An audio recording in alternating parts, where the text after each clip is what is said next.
a matter of fact, what many of you shared before the worship service, your God sightings. A lot of people in different religious Christian traditions would say those are mountaintop experiences, close moments to God. God is active and I know it. I saw it.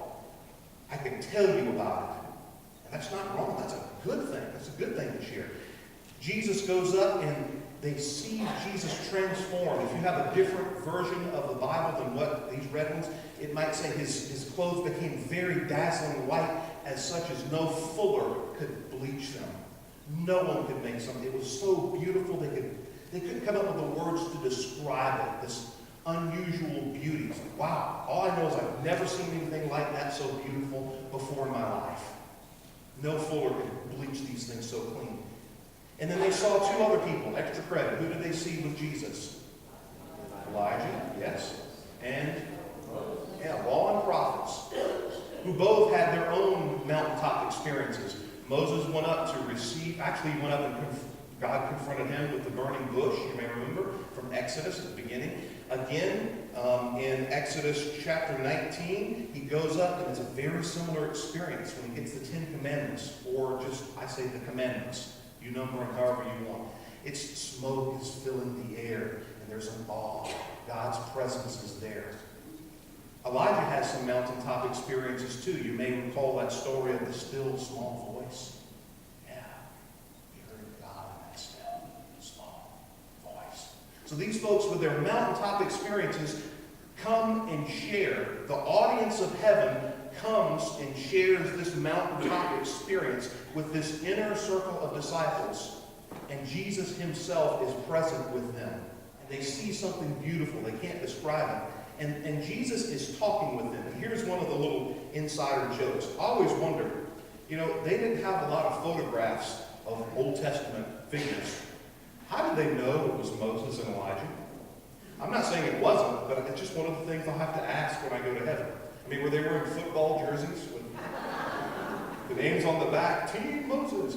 All right. Sorry, a little distraction there. So, Jesus is talking with the figures, conversing with them. And then, I like the way it says Peter, I like this guy. He doesn't know what to do with this, so he speaks. He fills up the emptiness with his words. Hey, let's stay here. Now, interesting, because right below that it says that Peter was what? Terrified. Terrified. Now, hold on to that word. It's like awe and wonderment. Not just like fear, but I would equate that in my life to the first time I held my children, especially my firstborn. It's a feeling of wonderment, but terror. Like, oh dear God, this little life is going to depend on me. Am I up to the challenge? It's that awe. Did this just happen? Am I a part of this? Holy cow, now what do I do? Well, Peter speaks. Let's pitch some tents. Let's build some houses. Some scholars say let's build like an altar here, like a little place to worship and stay. It's like the best worship service ever. God is present. But it's also scary in a way, because God is present. Now suddenly, God interrupts this worship service. The Father. And says what? That's my boy. You listen to him.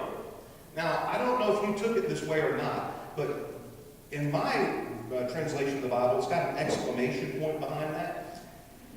God is interrupting Peter. Has God ever interrupted you?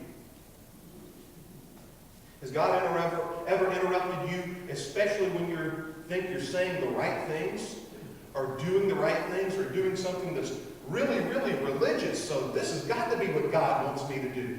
And then God speaks up and says, listen to Jesus. This same Jesus who just before this had told them, I'm going to go, and I'm going to suffer, and I'm going to die.